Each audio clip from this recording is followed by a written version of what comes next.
लक्ष लक्ष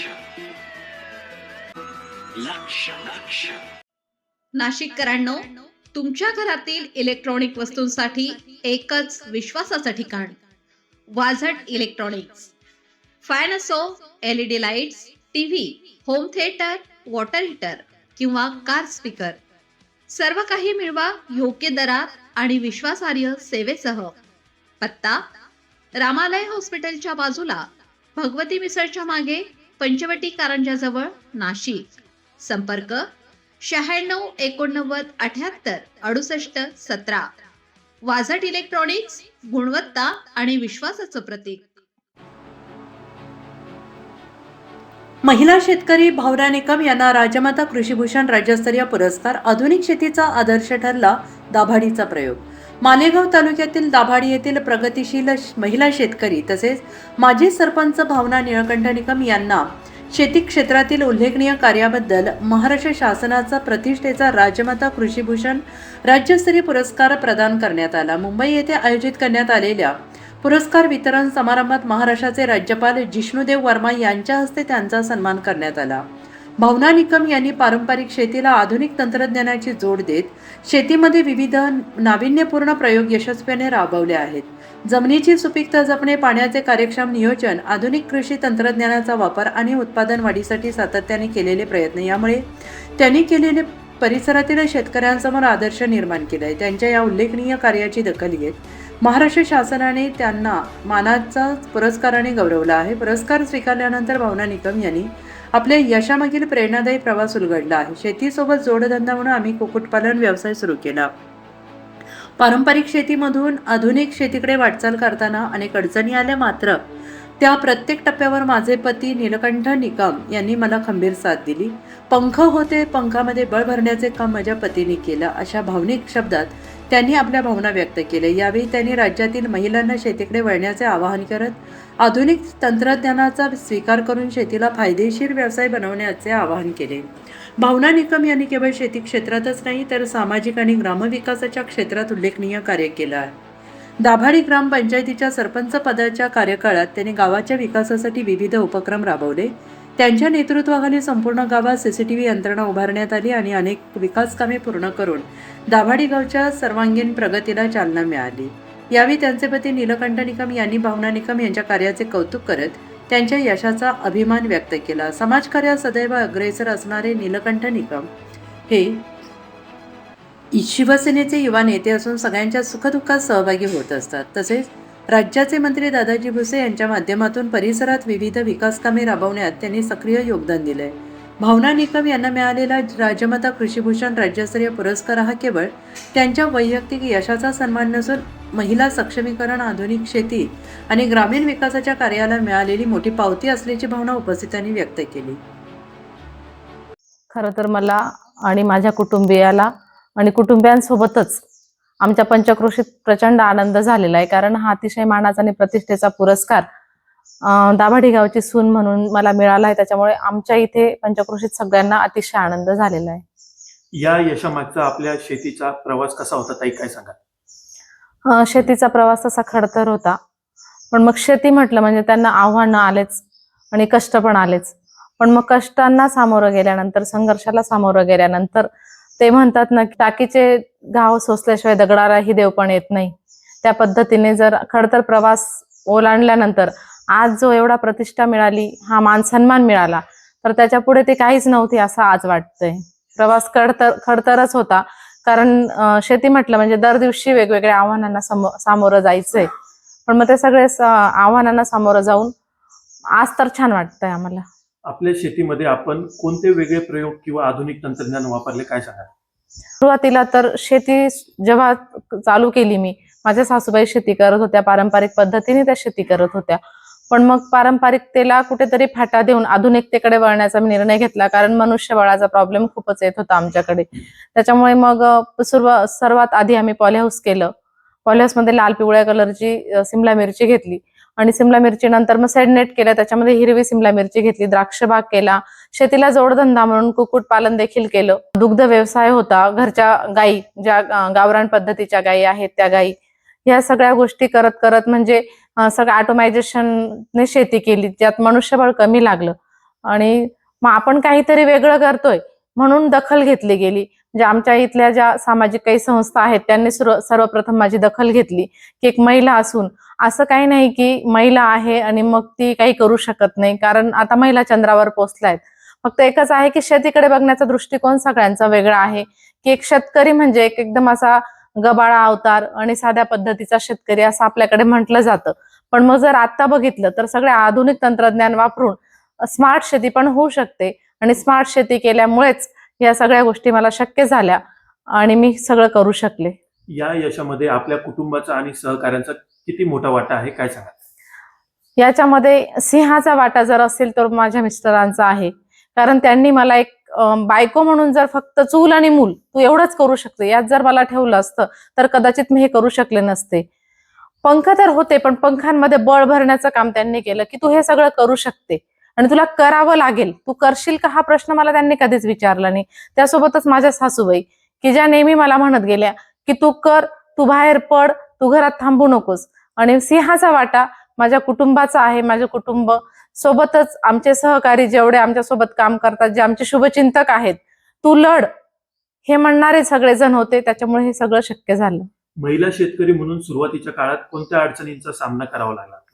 महिला शेतकरी म्हणजे महिलांना एक क्रायटेरिया ठरलेला असतो ग्रामीण भागामध्ये की त्या फक्त शेतीत काम करू शकतात. पण महत्वाची गोष्ट अशी की माल पिकवल्यानंतर मार्केटपर्यंत पोहोचवण्याचं काम महिला करू शकत नाहीत. आणि ते करत असताना मला अनेक आव्हानं आले की शेवटी आपण एक महिला म्हणून पुरुषांना फोन करताना या सगळ्या गोष्टी करताना थोडंसं लिमिटेशन येत होते. पण माझे मिस्टर मला म्हटले की तुला प्लांटेशन पासून तर हार्वेस्टिंग पर्यंत हे सगळे कामं तुला सांभाळायचे. त्याच्यामुळे मग त्यांनी मला कधीच कुठल्या गोष्टीचा दबाव आणला नाही. आणि हे करत असताना मग थोडीशी मार्केटिंगची थोडासा प्रॉब्लेम झाला की मार्केट करताना व्यापाऱ्यांपर्यंत पोहोचणं किंवा माल ट्रान्सपोर्ट करणं या गोष्टींना मला अडचणी आल्या. पण हळूहळू या सगळ्या गोष्टींना फाटा देत की जे स्वयंचलित अवजार असतील ते मी स्वतः चालवत गेले किंवा ट्रॅक्टर सारखं जे पुरुषी काम असेल ते मी चालवण्याचं आव्हान पेललं. आणि मग सुरुवातीला वाटलं मला कठीण, पण नंतर मला ते सगळं सोपं वाटत गेलं. आजच्या तरुणांनी आणि महिलांनी शेतीकडे का वळावे, आपण काय सांगाल, काय संदेश द्याल? पहिली गोष्ट अशी सर की आपल्याला शेतीशिवाय पर्याय नाहीये, कारण कॉन्ट्रॅक्ट पद्धतीने बाहेर सगळ्या नोकऱ्या झालेल्या आहेत. आणि आपण आता मागे महिन्याभरापूर्वीच मला वाटतं आपण बघितलं की पुण्यामध्ये एक IT कंपनी अचानक बंद पडली. तर जर असं व्हायला लागलं तर तरुण जे आहेत आपल्या इथले ते डिप्रेशनमध्ये जाऊ शकतात. पण मग शेती आता बऱ्यापैकी चांगल्या पद्धतीने ऑटोमायझेशनने व्हायला लागली तर शेती क्षेत्रासारखं चांगलं उत्कृष्ट शेती क्षेत्र कुठलंच नसावं असं मला वाटतं. कारण एक दाणा पेरल्यानंतर त्याच्याकडनं 100 दाणे, कुठलं कंपनीला कुठलंही तुम्ही जर प्रोडक्ट तुम्हाला घ्यायचं असेल तर तुम्हाला ते ठरवलेलं असतं लिमिट की तुम्ही एवढंच घेऊ शकतात. शेतीचं तसं नाहीये. एकदा जर डाळिंबाचं झाड लावलं तर ते 8-10 वर्ष तर आरामात आपल्याला फळ देऊ शकतं. तर मग असं कुठलं आहे की ज्यात आपण अनलिमिटेड घेऊ शकतो? तर शेती क्षेत्र निश्चितपणाने उत्तम आहे. आणि शेतीला आता यापुढे सोनेरी दिवस नक्की येतील, कारण तुम्ही गुगलवरनं काहीही डाउनलोड करू शकतात, पण भाकरी मात्र डाउनलोड नाही करू शकत, धान्य मात्र तुम्ही डाउनलोड नाही करू शकत. ते तुम्हाला शेतातच पिकवावं लागणार आहे. आपण कृषीप्रधान देशामधून आहोत. भारत देश हा आपला कृषीप्रधान देश आहे. आणि यातनं आपण असताना मला असं वाटतं की शेतकऱ्यांनी स्वतःला कमी नाही समजलं पाहिजे. आसमानी सुलतानी संकट हे येत राहतात, पण मग या संकटांना सामोरं जाऊन आपण जगाचे पोशिंदे आहोत. आपण स्वतः कॉन्फिडंट असणं गरजेचं आहे. फक्त एकच की काही गोष्टींमुळे शेतकरी स्वतःच्या मालाचा भाव ठरवू नाही शकत. आणि मग कुठेतरी शेतकऱ्याला वाटतं की आपण एवढे काबाड कष्ट केल्यानंतर पण आपल्याला भाव ठरवता येत नाही किंवा त्यात आपल्याला हवं तसं उत्पादनाचा खर्च आपल्याला काढता येत नाही. पण जर बाजारपेठेचा थोडासा अंदाज जर आपण घेत गेलात तर निश्चितपणाने ते सोपं होत जातं. पुढील काळात शेतीमध्ये कोणते नवीन प्रकल्प किंवा उपक्रम राबवण्याचा आपला विचार आहे? महाराष्ट्र सरकारने शेतकरी महिलांसाठी आर्थिक धोरण आता राबवण्याचं ठरवलेलं आहे. तर मला असं वाटतं की जर समजा जास्तीत जास्त महिलांच्या फार्मर प्रोड्युसर कंपन्या, महिला शेतकरी उत्पादक कंपन्या जर स्थापन झाल्या तर महिलांचं सबलीकरण होऊ शकतं, महिला एकत्र येऊ शकतात. आणि जास्तीत जास्त महिला एकत्र करणं हे माझं व्हिजन आहे आता. आणि जास्तीत जास्त महिलांनी शेतीकडे वळलं पाहिजे, जेणेकरून घरातली जर एक भक्कम स्त्री शेती सांभाळणार असेल तर पुरुषांना त्याच्यासोबत जोडधंदा शोधण्यासाठी पण वेळ मिळतो. आणि शेतीला जोडधंदा आणि बाहेरून 2 पैसे कमवून आणण्यासाठी पुरुष मोकळे होऊ शकतात. म्हणून जास्तीत जास्त महिलांनी शेतीकडे वळावं. आज हा पुरस्कार मी घेतल्यानंतर मला असं वाटतं की माझ्यासारख्या अनेक भावना आता तयार व्हायला पाहिजेत. आणि माझं हेच विजन असणार आहे की जास्तीत जास्त राजमाता जिजाऊ पुरस्कारासाठी महिला तयार करायच्या आहेत, जास्तीत जास्त महिला शेतकरी स्टँड करायच्या आहेत. त्यांच्या अडीअडचणींवर मी मदत करण्यासाठी नेहमी तत्पर असणार आहे. शेती फायदेशीर करण्यासाठी शासनाने आणखी कोणत्या उपाययोजना कराव्या असं आपणास वाटतंय? तर शेती जर फायदेशीर करायची असेल सर, तर बघा आपण भाव नाही ठरवू शकत, कारण मार्केटमध्ये जर आवक वाढली तर आपोआपच रेट कमी होतात. आणि मग तेव्हा शेतकऱ्याला वाटतं की 4 महिन्याची 6 महिन्याची आपली जी कष्ट आहेत हे आता कमी स्वरूपात आपल्याला उत्पादन मिळेल किंवा भाव आपल्याला कमी मिळणार आहे. तर तेव्हा मला असं वाटतं की शासनाने असे उपक्रम राबवले पाहिजे, जसं की समजा आमचा हा बेल्ट आहे, इथे कांदा जास्त प्रमाणात पिकतो, नागपूरकडे मोसंबी संत्रा जास्त प्रमाणात पिकतो, नाशिककडे तुम्ही बघाल तर द्राक्ष तर शासनाने फार्मर प्रोड्युसर कंपन्यांच्या माध्यमातून किंवा मग शेतकरी गटांच्या माध्यमातून जर प्रोसेसिंग युनिट जर शेतकऱ्यांना दिले आणि त्या माध्यमातून आपण प्रोसेसिंग करून ठेवू शकलो तर कदाचित शेतकरी या फायद्यात राहील असं मला वाटतं.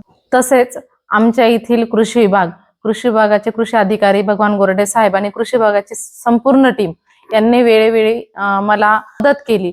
आणि ज्यांनी म्हणजे कसं असतं माहिती का, आपलं काम किती जरी असलं तरी दिशा देणारे गुरु तितकेच महत्वाचे असतात. त्या पद्धतीने आमच्या कृषी विभागाच्या अख्ख्या टीमने मला वेळोवेळी मदत केली, सहकार्य केलं. त्यामुळे त्यांचे देखील मी मनापासून आभार मानू इच्छिते आणि महाराष्ट्र शासन कृषी विभागाचे देखील मी मनापासून आभारी आहे. ताई, आपण आपल्या गावात सरपंच देखील होता, अनेक विकास कामे आपल्या माध्यमातून गावात झाली आहेत, आपल्याला अनेक पुरस्कार त्यावेळी मिळाले आहेत, त्याबद्दल काय सांगाल? घरगाडा शेतीगाडा सांभाळता सांभाळता गावगाडा सांभाळण्याची संधी मला माझ्या गावाने दिली, तर मी ते आयुष्यभरासाठी गावाची ऋणी असणार आहे. पण मग त्या कार्यकाळात देखील मी चांगलंच काम करण्याचा प्रयत्न केलेला आहे. गावामध्ये अनेक विकास कामे केली आम्ही. त्यावेळेस बाजारपेठेमध्ये मोठा सेट तयार केला. परत गाव ज्या माझ्या कार्यकाळामध्ये मी संपूर्ण गाव सीसीटीव्हीच्या अंडर केलं होतं. अशी विविध कामं केल्यामुळे स्थानिक स्वराज्य संस्थांमध्ये मला आदर्श सरपंच पुरस्कार देखील त्या कार्यकाळामध्ये मला मिळाला होता. आणि मग मी माझं असं म्हणणं असेल की जेव्हा जेव्हा आपल्याला संधी मिळते त्या संधीचं आपण सोनं केलं पाहिजे. आणि आमच्याकडे असं म्हणतात की आपण जे करतो त्याचं 10 पट आपल्याला परत मिळत असतं. त्याच्यामुळे आपण चांगलं करण्याचा प्रयत्न करूया आणि त्याच याच्याने आपल्याला निश्चितपणाने चांगल्या पद्धतीने रिटर्न मिळत असतं. जाता जाता महाराष्ट्रातील शेतकरी महिलांना आपण काय संदेश द्याल? आपण जिजाऊ, सावित्री, अहिल्यादेवी, मा रमाई, भीमाई यांच्या लेकी आहोत आपण. तर मला असं वाटतं की महिलांनी स्वतःला अबला न समजता सबला समजलं पाहिजे, कारण जिच्या हाती पाळण्याची दोरी ती जगास उद्धारी. त्याच्यामुळे स्वतःला आपण असं नाही म्हटलं पाहिजे की मी हे करू शकत नाही, कारण मुलगी जन्माला येते तेव्हा तिला असं म्हटलं जातं की आपल्याला मुलगी आणि मुलगा वाढवताना असं म्हटलं जातं की तू मुलगी आहेस आणि तू मुलगा आहेस. त्याच्यामुळे ते जन्मजात असं बिंबवलं जातं की मी हे नाही करू शकत. पण महिला सगळं काही करू शकतात सर. त्याच्यामुळे महिलांनी प्रत्येक क्षेत्रात स्वतःचा ठसा उमटवलाय, त्याच पद्धतीने शेती क्षेत्रामध्ये हे ठसा उमटायला हवा असं मला वाटतं.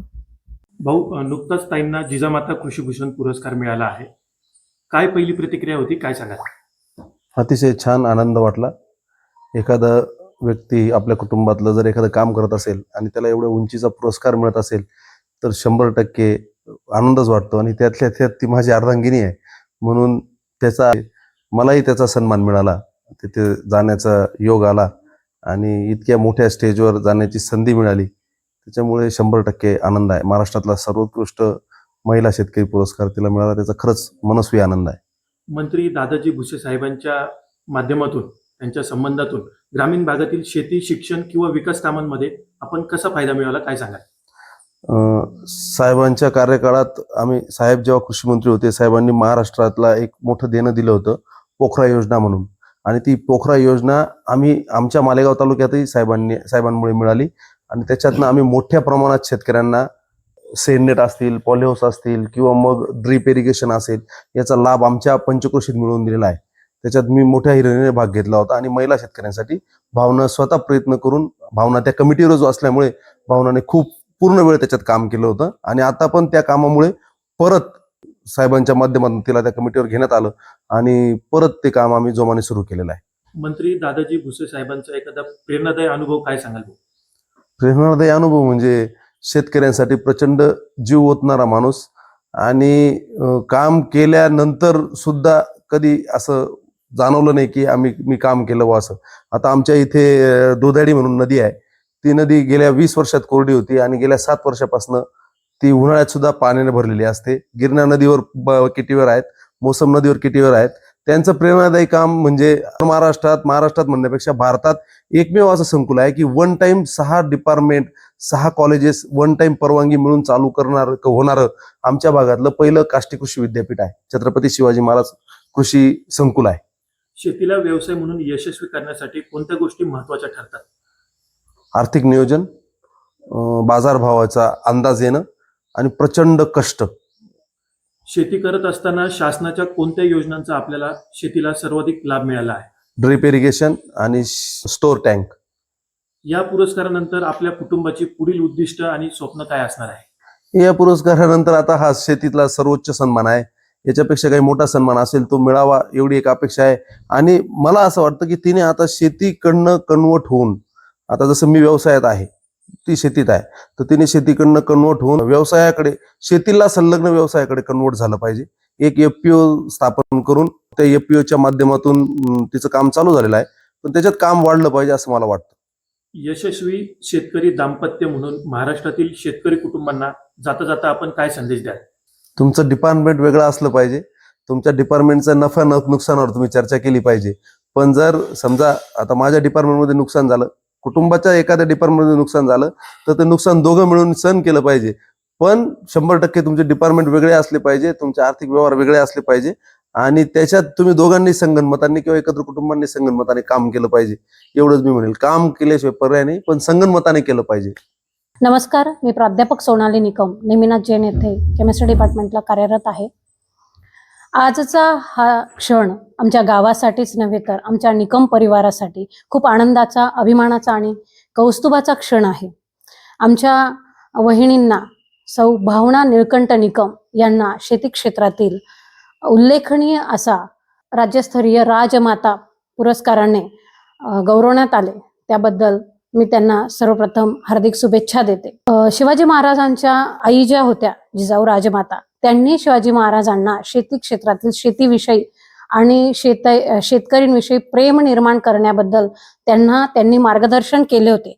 तर त्या काळात महात्मा फुले यांनी जे शेतकरी चांगले उत्कृष्ट शेती करतात त्यावेळेस त्यांना शिवाजी महाराजांचा कुळवाडी कृषीभूषण पुरस्कार म्हणून असे गौरव केले होते. तर आमच्या वहिनींना राजमाता कृषीभूषण पुरस्कार मिळाला. हा जिजामातांच्या नावाने हा फार मोठा गौरवाचा पुरस्कार मिळालेला आहे. याआधीही वहिनींना खूप असे, तुम्ही मगाशी आल्यानंतर पाहिलेत, असे खूप सारे पुरस्कार मिळालेले आहेत. खूप साऱ्या पुरस्कारांनी गौरवण्यात आले आहे. भविष्यातही त्यांना असेच राष्ट्र पातळीवर, जग पातळीवर असेच बहुसंख्य पुरस्कारांनी गौरवण्यात यावे अशी मी त्यांना शुभेच्छा देते. आणि त्यांनी एक महत्वाचं अजून सांगायचं आहे मला. मी त्यांना लहानपणापासून पाहिलं आहे. त्यांचं म्हणजे खूप त्यांच्या सुरुवातीच्या काळापासून त्यांची शेती पाहिली आहे मी. त्यांनी खूप मेहनत केली आहे. त्यांना शेतीसाठी एक महिला असते बघा, महिलेला गाडी चालवता येत नाही, मग तिला अडथळा येतो. तर आमच्या वहिनींना स्कॉर्पिओ पासून, ट्रॅक्टर पासून, 2 व्हीलर पासून सगळ्या गोष्टी त्या स्वतः हँडल करतात. स्वतः शेतात फिरतात जिथं स्कॉर्पिओ लागले ते, आणि ड्रोनने, आधुनिक पद्धतीने फवारणे, अशा सगळ्या आधुनिक पद्धतीचा उपयोग करून त्या कृषी क्षेत्रात, आता तुम्ही मगाशी पाहिलं असेल, खूप सुंदर त्यांनी शेती फुलवली आहे. त्याबद्दल हे माझे त्यांचे 2 शब्द आणि त्यांना पुढील भविष्यासाठी, पुढील वाटचालीसाठी माझ्या खूप खूप मनपूर्वक हार्दिक शुभेच्छा.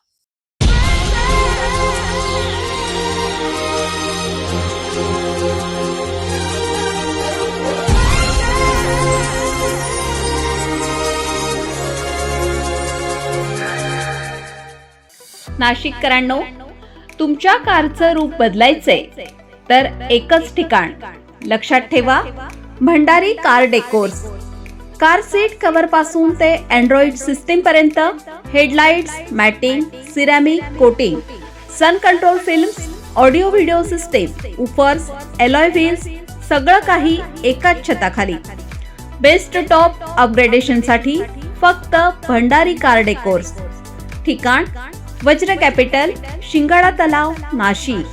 संपर्क 98 22 47 56 78. भंडारी कार डेकोर्स, विश्वासाचं नाव, दर्जेदार कार ॲक्सेसरीजचं ठिकाण. अशाच नवनवीन व्हिडिओ पाहण्यासाठी आजच भेट द्या लक्ष न्यूज या सोशल मीडिया प्लॅटफॉर्मला.